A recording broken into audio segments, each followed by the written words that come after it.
రూమ్లో ఉన్న ఆరు ఫోటోని తీసుకురావడానికి వెళ్ళిన అమర్ ఆరు ఫోటోని పట్టుకొని ఇక ఏడుస్తూ గతంలో ఆరుతో గడిపిన జ్ఞాపకాలను తలుచుకుంటూ ఉంటాడు. అలా గట్టిగా ఆరు ఫోటోని హత్తుకొని అమర్ కన్నీళ్ళు పెట్టుకుంటూ, చావు కూడా మనల్ని విడదీయలేరని నువ్వెప్పుడూ కూడా అంటూ ఉండేదానివి. దాని అర్థం ఏంటో నాకు ఇప్పుడే అర్థమైందారు. చావు తర్వాత కూడా నువ్వు నాతోటే ఉన్నావా, నా చుట్టూనే ఉన్నావా అని చెప్పి అమర్ ఎంతగానో బాధపడుతూ ఉంటాడు. మరో పక్క రాథోడ్ బాగీని మాట్లాడాలంటూ పక్కకు తీసుకొని వెళ్తాడు. నువ్వు ఇంత దూరం తీసుకొచ్చావంటే అది ఎంతో ముఖ్యమైన విషయం అయి ఉంటుంది రాథోడ్ అని చెప్పి బాగీ అంటూ ఉంటే, అవును మిస్సమ్మా, చాలా ముఖ్యమైన విషయం అని చెప్పి రాథోడ్ అంటూ ఉంటాడు. చెప్పు రాథోడ్, ఏంటది అని చెప్పి బాగీ అడుగుతూ ఉంటే, ఇందాక లాకర్లో ఉన్న మేడం అస్థికలు తీసుకురావడానికి నేను సార్ వెళ్ళాం కదా, అప్పుడు మనోహరి మాకంటే ముందుగానే అక్కడికి వచ్చింది. మేడం అస్థికలు తీసుకోవడానికి ప్రయత్నించిందని చెప్పి రాథోడ్ అంటూ ఉంటాడు. దాంతో బాగీ షాక్ అవుతూ, ఏంటి రాథోడ్ నువ్వు అనేది, మీకంటే ముందుగానే మనోహరి అక్కడికి వచ్చిందా? ఆరు ఒక్క అస్థికలు తను తీసుకోవాలనుకోవడం ఇదేమీ మొదటిసారి కాదు. గతంలో కూడా మనోహరి ఇలాగే ఆరు ఒక్క అస్థికలు తీసుకోవడానికి ప్రయత్నించింది.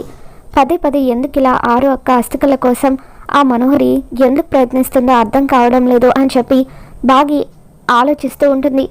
ఇక గోరా గురించి బాగీ గుర్తు చేసుకుంటుంది.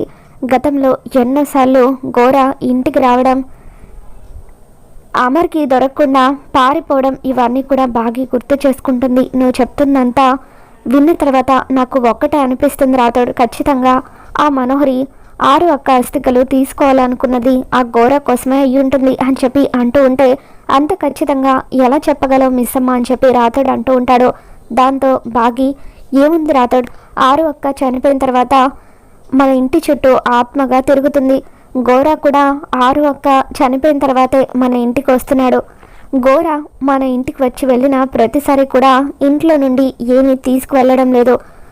మనోహరియే గోరాకు హెల్ప్ చేస్తుందని మనకి అనుమానం ఉంది.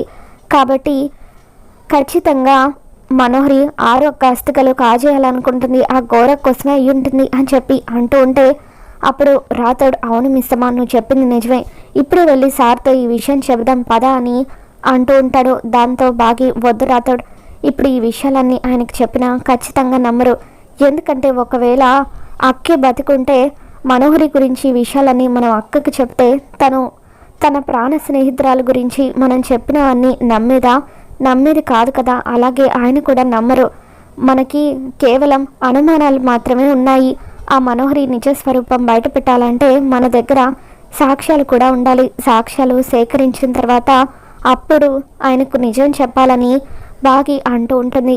అసలు ఈవిడకు మా మేడంకి నక్కకు నాగలోకానికి ఉన్నంత తేడా ఉంది. ఈవిడతో మా మేడం ఎలా ఫ్రెండ్షిప్ చేశారో ఏంటో అని రాథోడ్ అంటూ ఉంటాడు. దాంతో బాగీ, ఆ మనోహరి అంతే రాథోడ్, తేనె పూసిన కత్తిలాగా తన మాయ మాటలతో ఎవరినైనా మాయ చేయగలదు. అలాగే ఆరు అక్కను కూడా మాయ చేసింది.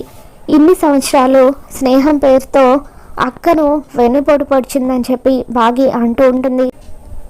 ఇప్పుడు మనం ఆయనకి ఆ మనోహరి గురించి నిజం చెప్పినా కూడా మనోహరి మళ్ళీ అమాయకంగా నటిస్తూ ఈజీగా తప్పించుకోగలుగుతుంది. అందుకే మనోహరి ధైర్యంగా ఇన్ని ఆటలు ఆడుతుంది. మనోహరి వేసే పిచ్చి వేషాలు చూస్తూ ఉంటే తన టైం దగ్గర పడిందని అనిపిస్తుంది. మనం ముందుగా ఆరు ఒక్క అస్థికలను కాపాడుకోవాలి. అందుకు నా దగ్గర ఒక ప్లాన్ ఉందంటూ బాగీ ఆరు అస్థికలు కాపాడుకోవడానికి ప్లాన్ గురించి రాథోడ్కి చెబుతుంది. సూపర్ ఐడియా మిస్సమ్మ, అలాగే చేద్దాం అని చెప్పి రాథోడ్ అంటూ ఉంటాడు. మరో పక్క అమర్ స్టోర్ రూమ్లోకి వెళ్ళి చాలాసేపు అవుతుంది. ఇక తను ఇంకా తిరిగి రాకపోవడంతో సదాశివం గారు, వస్తే నిర్మల, అమర్ అమ్మాయి ఫోటో తీసుకువస్తానని వెళ్ళి చాలాసేపు అవుతుంది, నువ్వు వెళ్ళి అమర్ని పిలుచుకురా అని చెప్పి అంటూ ఉంటే, అప్పుడు నిర్మలమ్మ అమర్ని పిలవడానికి స్టోర్ రూమ్ దగ్గరికి వస్తుంది. ఇక అక్కడికి వచ్చేసరికి అమర్ ఆరు ఫోటోని పట్టుకొని ఏడుస్తూ ఉంటాడు. ఇక అది చూసిన నిర్మలమ్మ బాధపడుతూ ఉంటుంది. ఆరు ఫోటోకి డస్ట్ ఉంటే తుడుస్తున్నానమ్మా అని చెప్పి అమర్ కన్నీళ్లను దాచిపెడతాడు. ఇక అప్పుడు నిర్మలమ్మ, ఒరే అమర్, నువ్వు కన్నీళ్ళనైతే దాయగలవు కానీ నీ గుండెల్లో బాధను దాయలేవు కదరా అని చెప్పి అంటూ ఉంటుంది. ఇక అప్పుడు అమర్, ఆరు చనిపోయిన తర్వాత కూడా నాతో పాటే ఉందమ్మా, ఆరు లేని జీవితాన్ని నేను ఎలా ఊహించుకోగలను? ఆరుని మర్చిపోయి జీవితాన్ని దాటి ముందుకి ఎలా రాగలను అని చెప్పి అమర్ అంటూ ఉంటే, తప్పదు నాన్న, అస్థికలు నదిలో కలపడం అంటే ఆ మనిషితో మనకున్న బంధాలన్నీ కూడా శాశ్వతంగా తెంచేసుకొని ఆ ఆత్మకు మోక్షాన్ని కలిగించడం. అయినా ఆరు ఎక్కడికి వెళ్తుంది నాన్న? నీ జ్ఞాపకాల్లో, నీ గుండెల్లో తను ఎప్పటికీ కూడా బతికి ఉంటుంది అని చెప్పి నిర్మలమ్మ అమర్కి చెబుతూ ఉంటుంది. ఇక సదాశివం గారు, మిస్సమ్మ త్వరగా కిందకి రా అని చెప్పి బాగిని పిలుస్తూ ఉంటే, వస్తున్నాను మామయ్య గారు అని చెప్పి బాగి కిందికి వస్తూ ఉంటుంది. అమర్ స్టోర్ రూమ్లో ఉన్న ఆరు ఫోటోని తీసుకొని హాల్లోకి వస్తాడు. ఎట్టి పరిస్థితుల్లోనో ఈ బాగి ఆరు ఫోటో చూడడానికి వీల్లేదు, ఇప్పుడు ఏం చేయాలని చెప్పి మనోహరి ఆలోచిస్తూ ఉంటుంది. ఆ తర్వాత అమర్ ఆ ఫోటోని టేబుల్ మీద పెట్టబోతూ ఉండగా, ఒక్క నిమిషం అమర్ అని చెప్పి మనోహరి ఆపుతూ ఉంటుంది. ఇక ఇంతలో బాగి, రాథోడ్ ఇద్దరూ కూడా కిందికి వస్తారు. ఆ ఫోటో అక్కడ పెట్టొద్దామర్ అని చెప్పి మనోహరి అంటూ ఉంటుంది. ఎందుకు మనోహరి గారు, అక్క ఫోటోని అక్కడ ఎందుకు ఉంచకూడదు అని చెప్పి బాగి ప్రశ్నిస్తూ ఉంటుంది. ఇకప్పుడు మనోహరి, ఆరు బతికున్నప్పుడు తనని ఈ ఇంట్లో వాళ్ళు ఎలా చూసుకునే వాళ్ళో నాకు తెలుసు. ఆరు చనిపోయిన తర్వాత నువ్వు ఈ ఇంట్లో అడుగు పెట్టావు కాబట్టి నీకు ఆ విషయం తెలియకపోవచ్చు అని చెప్పి మనోహరి అంటూ ఉంటుంది. అసలు నువ్వేం చెప్పాలనుకుంటున్నావో చెప్పమ్మా అని సదాశివం గారు అంటూ ఉంటారు. అప్పుడు మనోహరి నిర్మలమ్మ సదాశివం గారితో, ఆంటీ, అంకుల్, అమర్, మీరే చెప్పండి, ఆరు బతుకున్నప్పుడు మనం తనని ఎలా చూసుకునే వాళ్ళం? తనని ఇంటి దేవతలాగా చూసుకునే వాళ్ళం. మరి ఆరు చనిపోయిన తర్వాత ఇన్ని రోజులు మనం ఆరు ఫోటోని స్టోర్ రూమ్లోనే ఉంచాము. స్వామీజీ ఆరు అస్థికలు నదిలో కలిపేంత వరకు ఫోటో దగ్గర దీపం వెలిగించి అస్థికలు పెట్టమని చెప్పారు కాబట్టి ఇన్నాళ్లకు స్టోర్ రూమ్లో నుండి ఆరు ఫోటోని మనం బయటకు తీసాము. ఆరు ఫోటో దగ్గర మొట్టమొదటిసారి దీపం పెట్టబోతున్నాం. మరి అటువంటి దీపాన్ని మిట్ట మధ్యాహ్నం పెడితే ఏం బాగుంటుంది? అందుకే నాకు ఎందుకో మధ్యాహ్నం దీపం పెట్టడం మంచిది కాదేమో అనిపిస్తుంది. రేపు ఉదయాన్నే దేవుడికి పూజ చేసిన తర్వాత మనం ఆరు ఫోటోకి పూజ చేస్తే మంచిదంటూ మనోహరి ఇంట్లో వాళ్ళందరినీ కూడా మాయ చేస్తుంది. ఇక మనోహరి మాటలకు ఆరు కిటికీ దగ్గర నిలబడి ఎంతగానో ఏడుస్తూ ఉంటుంది. ఇక సదాశివం గారు, అవునమ్మర్, మనోహరి చెప్పింది నిజమే.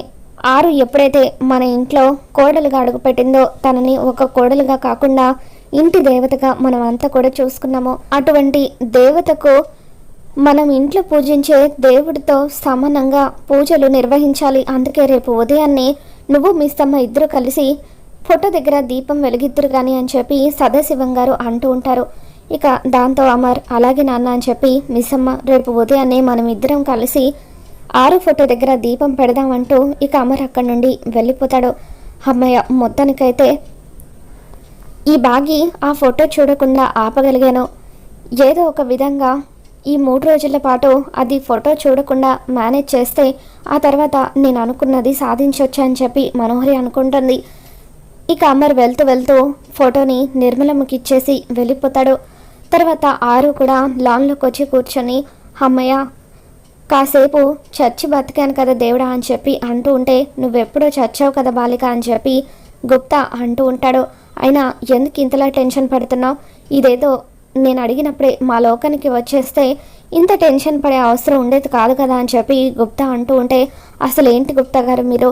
నేను నా పిల్లల కోసం ఈ లోకంలో ఉన్నాను, అంతేకాని నా తర్వాత మిస్సమ్మ ఇంటి కోడలుగా అడుగు పెడుతుందని, మిస్సమ్మకు నేను కనిపిస్తానని ఇవన్నీ నేనేమైనా ఊహించానా? మీకు ఇవన్నీ తెలిసినా కూడా నాకు చెప్పరు కదా అని చెప్పి ఆరు గుప్తా మీద మండిపడుతూ ఉంటుంది. మరి రాబోతున్న ఎపిసోడ్లో ఏం జరగబోతుందో మళ్ళీ మన ఛానల్కి తెలుసుకుందాం. ఈ వీడియో మీకు నచ్చినట్లయితే తప్పకుండా లైక్ చేయండి.